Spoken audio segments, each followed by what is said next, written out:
This is Bart Peterson, and you are listening to the FCPA Compliance Report on the Compliance Podcast Network. This is Greg Gilchrist, and you are listening to the FCPA Compliance Report on the Compliance Podcast Network.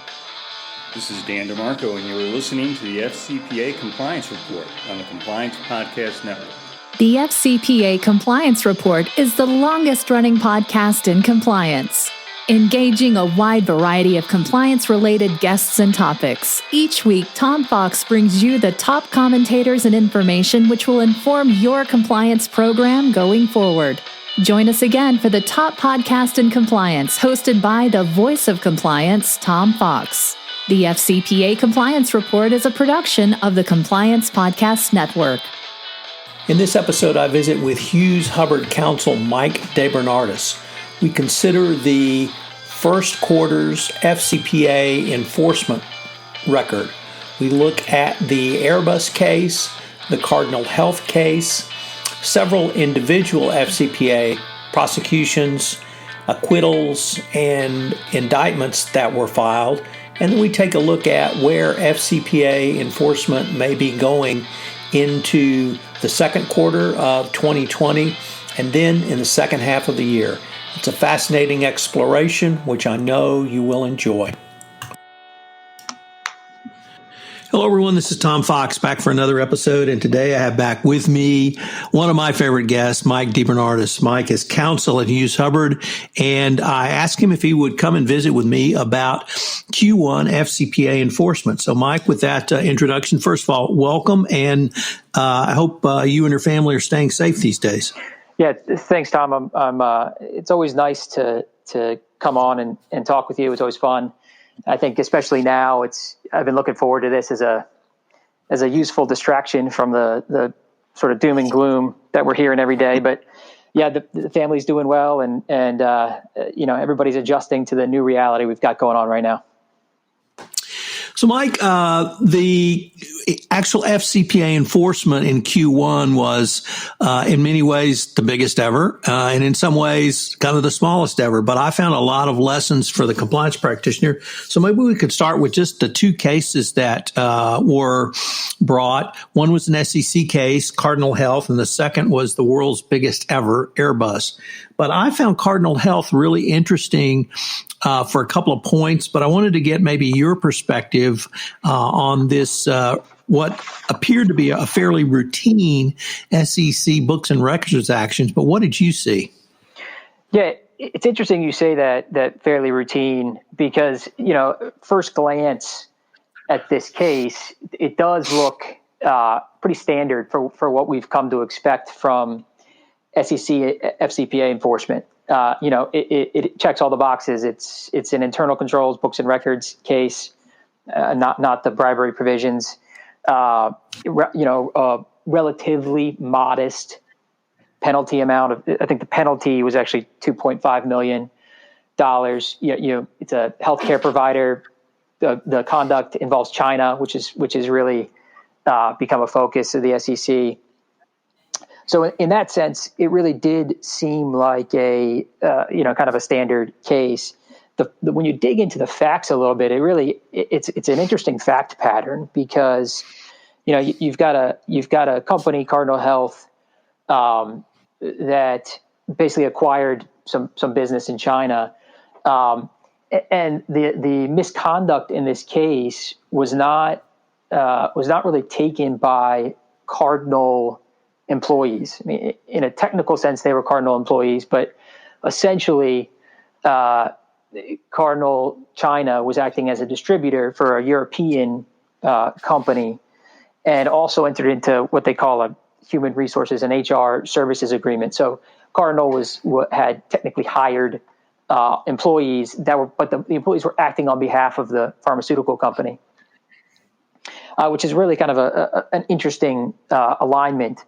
And the SEC ultimately criticized Cardinal for failing to put in place controls over the activities of those employees and the expenses as they were coming through, not vetting those expense reports, not providing training to the employees.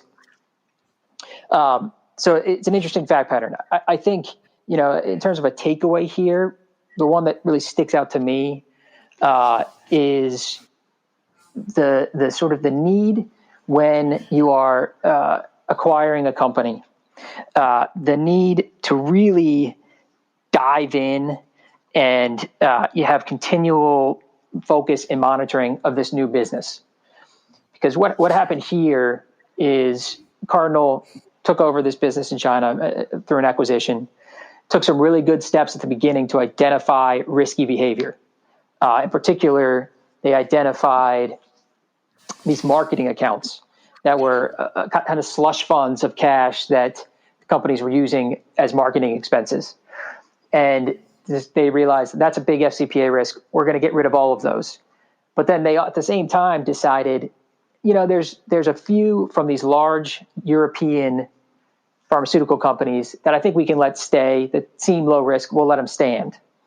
And so they did, and that might have been the right choice, but they failed then to take appropriate steps to control those. And as a result, you had this misconduct that came up, and even as red flags, the SEC points out that through the course of the next several years, there several red flags came up where, I think at one point there was a Shanghai regulatory matter that should have raised a red flag that these were being used improperly. You had some internal whistleblower reports suggesting improper use, and the failure to react to those red flags is ultimately led the SEC to conclude that they had inadequate controls. But it really started at the beginning, and it's a kind of a lesson that when you're acquiring a new business, you've got new people coming in, different business practices, and not only do you have to take steps right at the beginning to assess the risks and make adjustments, but really have to have a continual kind of monitoring and focus for years beyond that. Mike, that's a great point, because I think everyone would probably understand the need for post-acquisition integration, post-acquisition auditing, or perhaps a forensic audit of the acquired company. But not many compliance practitioners think about or even talk about this sort of ongoing monitoring for some period of time of a newly acquired business. Is that something that resonates with your client base? I think so. I mean, this truthfully ends up being a really difficult issue when you're acquiring a company. There's a lot of work. When you're a compliance practitioner, there's a lot of work at the outset, right? As you mentioned, you got integration. You're supposed to be training people. You get them up to date on your policies and procedures. At least have an alignment there.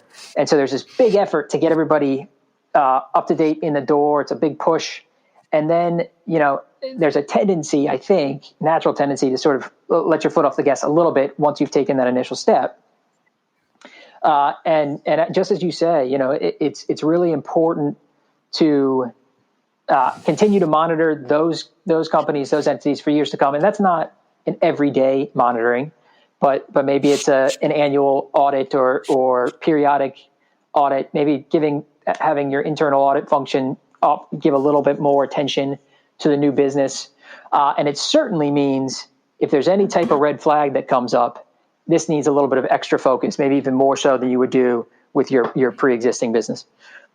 Mike, most of my corporate career, well, let me start that over. As in private practice, I would tend to get brought in after the fact, after a lawsuit, after a filing of an action, after something. And obviously, when I went in-house, I was involved a little bit more on the front end of things, designing the systems, policies, procedures, and structures. In your role as counsel at Hughes Hubbard, do you tend to get brought in after all of this has occurred, or are you able to counsel your clients on a sort of, if not proactive basis, at least before the violation occurs? We often joke about this. It always seems like we're getting in just a little bit too late. It seems that way, at least. But no, in reality, it's probably both. It's probably more memorable when you get brought in just a little bit too late, and you think, man, I wish you had called me last month. But we do have the opportunity, and it's something I enjoy and relish, to talk to companies taking proactive steps, and give these same messages that, hey, look, you're making an acquisition here. we really think you should be taking steps X, Y, and Z. Many of them do and listen. But the reality is resources are scarce, and as a proactive measure, not every company is able to do absolutely everything they maybe should or want to do to prevent misconduct. Mike, the other FCPA enforcement action, and indeed broader international anti-corruption enforcement action, was Airbus. Airbus was the largest case ever in the history of the world, $3.9 billion in fines in the United States, France, and the United Kingdom.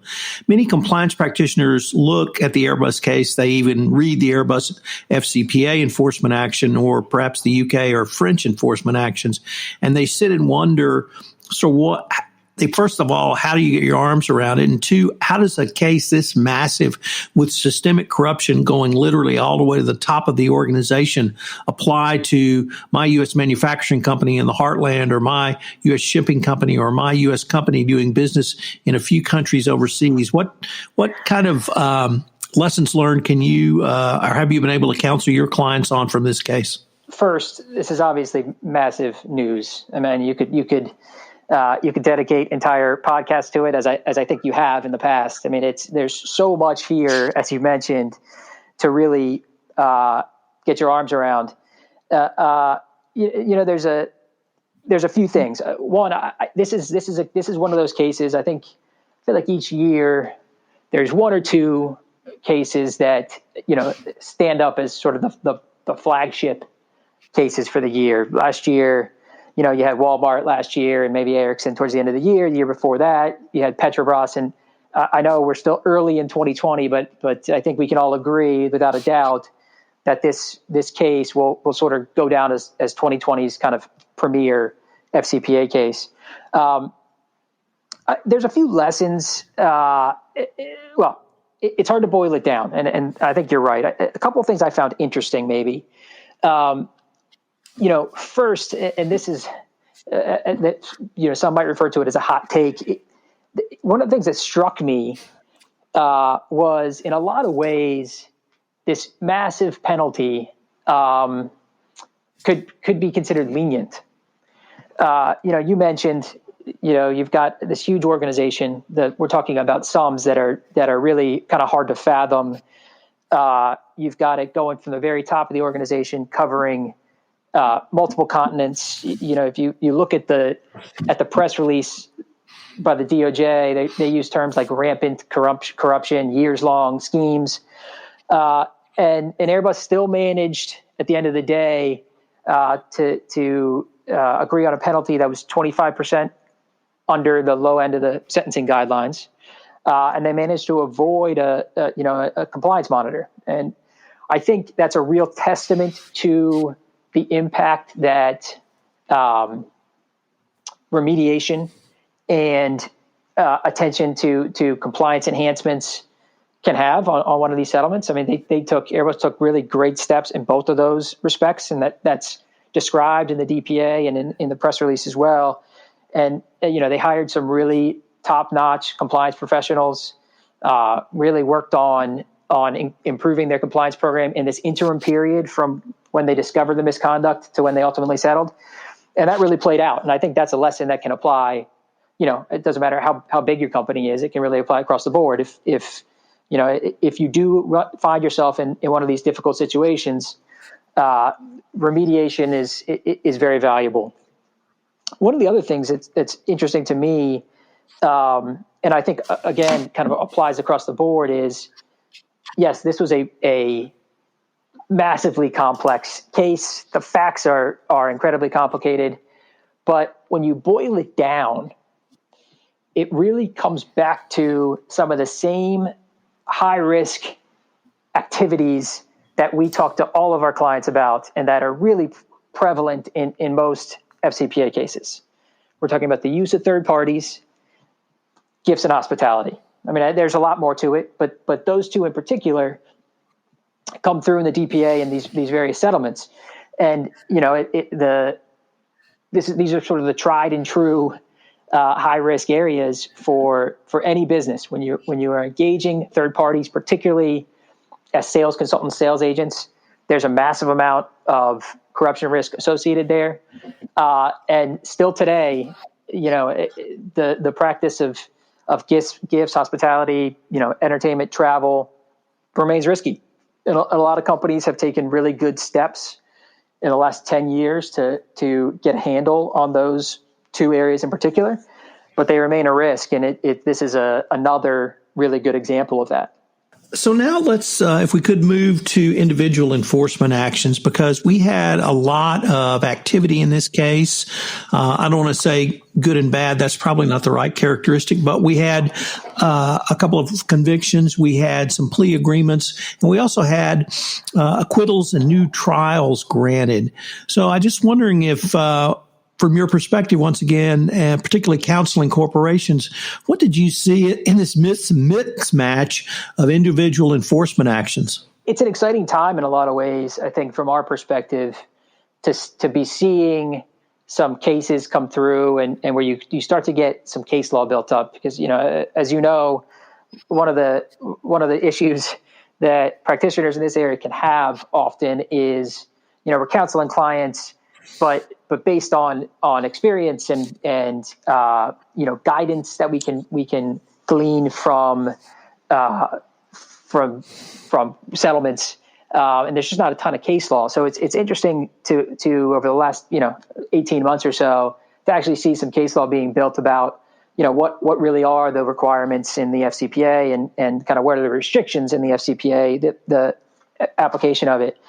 The big one, as you mentioned, I think, and it's been in the news now for, like I said, 18 months or so, is the Hoskins case, employee involved in the Alstom settlement. And as you mentioned, he was acquitted by the trial judge following his conviction at trial. To me, there's not much of a huge takeaway from that particular decision, the decision of the trial judge to acquit Mr. Hoskins. Essentially, the trial judge determined that the prosecutors had not shown, and a jury should not have found, that Hoskins was an agent of a domestic concern. And so it was really more of an analysis of that agency situation, and that tends to be highly fact specific. And so it's hard to take sort of long-lasting, draw long-lasting conclusions from that. What's more interesting, I think, is it's what has developed as a split now between the Second Circuit in one hand, which is where Hoskins fell, in terms of saying that if you are a foreign national who does not act in the U.S., you have to be an agent of a domestic concern or an issuer. You can't be charged with aiding, abetting a domestic concern or, under conspiracy theory with a domestic concern. You must be an agent. Where the Seventh Circuit has taken a different approach. And that's where we can really offer some guidance to clients, or at least to start to think through some of the legal issues for our, foreign non-issuer clients. You have a client who is not an issuer here, not a U.S. company, but maybe engaging in a joint venture with a U.S. company, and a discussion there about kind of what kind of FCPA exposure might come from that. At least now we have a place to start to have those discussions with clients, where before, you're really, like I said, you're making educated guesses based on settlements that have happened and guidance that the DOJ has issued. And although this probably doesn't have a lot of application to the advice you give, I was almost stunned by the new trial granted in the Baptiste and Bouncy cases on ineffective counsel. I see that a lot in state court cases where counsel really has been ineffective for a variety of reasons. But to have this happen in a major kind of federal case, FCPA prosecution, that really stunned me. And I wanted to get just your thoughts on that. Although, once again, probably not a lot of application to counseling you would have to give. I totally agree. Stunning is, I think, the right word. It was stunning for, I believe it was Baptiste's counsel who was found to be ineffective, but also, kind of equally stunning that the court decided that the counsel for Baptiste was so ineffective that it affected the ability of Bonsi's counsel to provide effective assistance, and so to give them both a new trial. You're absolutely right. I mean, I've ineffective assistance claims are not uncommon, especially at the state court level, as you mentioned. But even in federal criminal trials, it's another shot for many defendants to it's another card they can play. But truthfully, they're not often granted, and the standards are really tough. And to see it in a high profile case like this is absolutely incredible. Very very newsworthy. Although, as you mentioned, not a whole lot of conclusions can be drawn or advice can be given based on it. So, Mike, as we're recording this podcast in mid-April, sort of everyone's world has changed from Q1 to the end of Q1 to even now. So we have to kind of overlay the next series of questions, kind of where we are now with the corona health crisis and where that may take us forward. But I wanted to maybe get your thoughts and observations on the types of questions that you're fielding from your clients, and if that's tempered or changed by the coronavirus crisis. Now, we can throw that in, but what are you seeing sort of from your client base?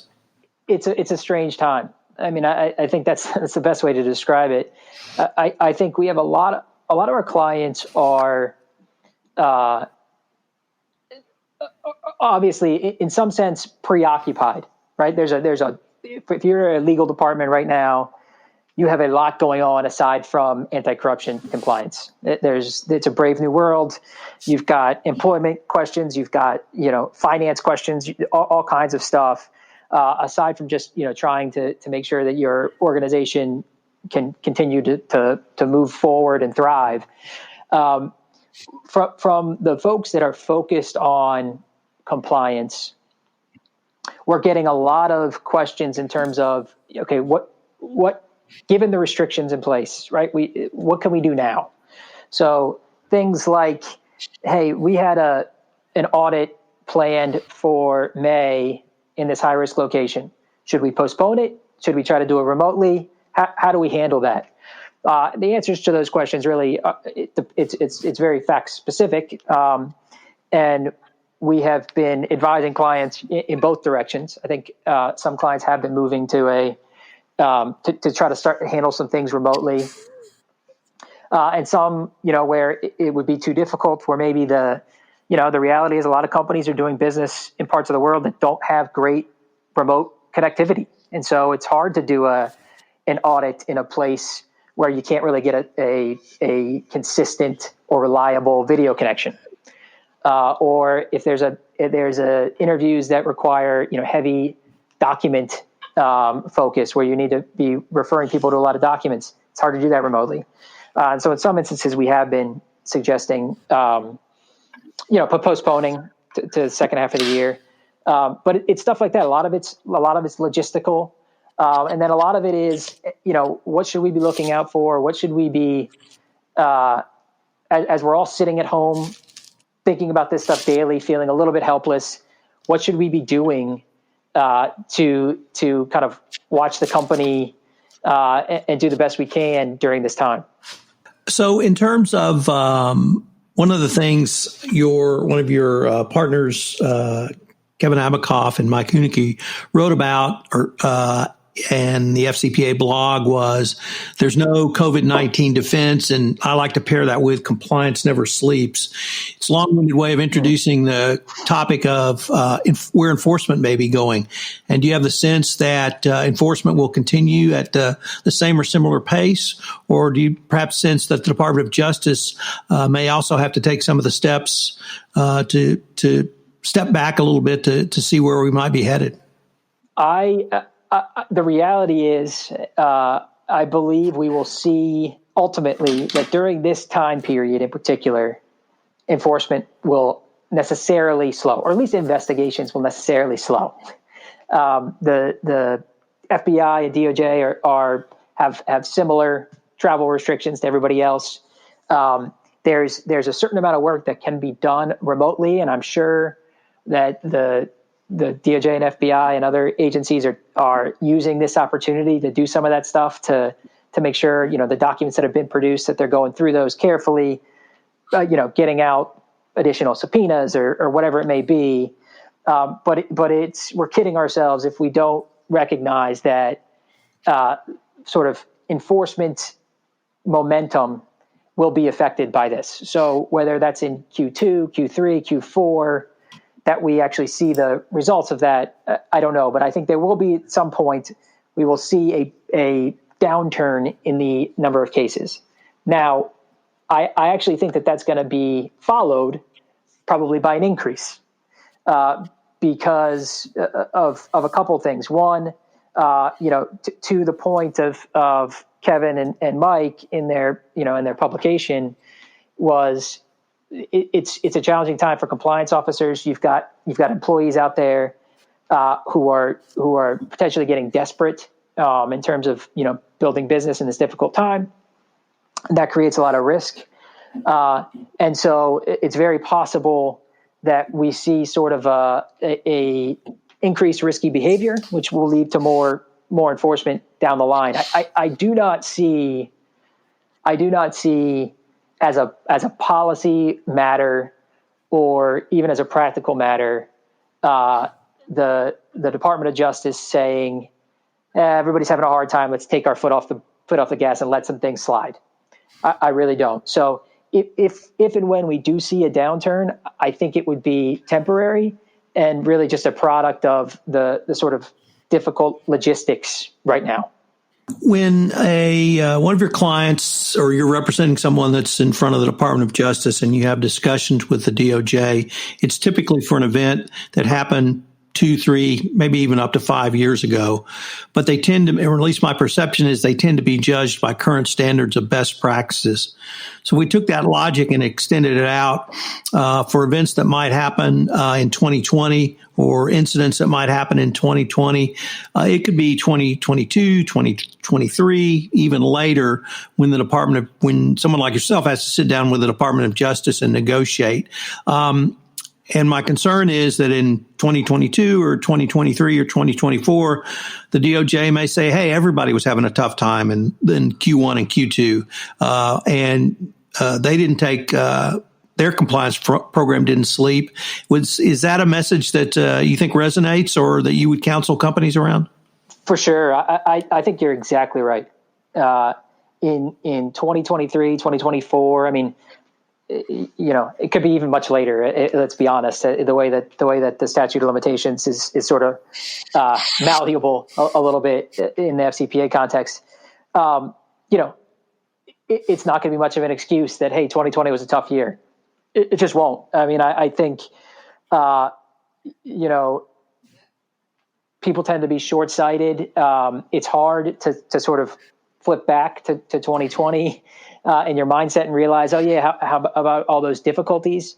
But also, I just don't see the Department of Justice giving a free pass. And so, we're definitely advising clients that this is not a time, despite all the temptations, this is not a time to sort of, from a compliance perspective, take your foot off the gas. This is not a time to dial it back. Understand the business is tough, and you're going to get even more pressure from your business counterparts, your business partners, to move compliance processes along quickly. But this is not going to be a defense. It's simply not. And so, whenever worst case, when this comes up in a few years, and the DOJ comes in, you're not going to be able to say, "Hey, it was during the coronavirus. It was during the coronavirus pandemic. Can you cut us a break here?" That's not going to be a viable defense. Well, Mike, unfortunately, we're near the end of our time. But once again, this has been a great conversation, and perhaps we can make this a quarterly event and take a look at what Q2 may have shown us as well. Yeah, I appreciate it. Thanks for having me on. I'd love that. It's always great to come in and talk shop with you. Hello, everyone. This is Tom Fox. I'd like to thank you for listening to this episode of the FCPA Compliance Report. I hope you will join me for next week's episode, where I take up another topic of FCPA or compliance related. The FCPA Compliance Report is a production of the Compliance Podcast Network and a proud member of C-Suite Radio. Thank you again for listening, and I look forward to visiting with you again next week.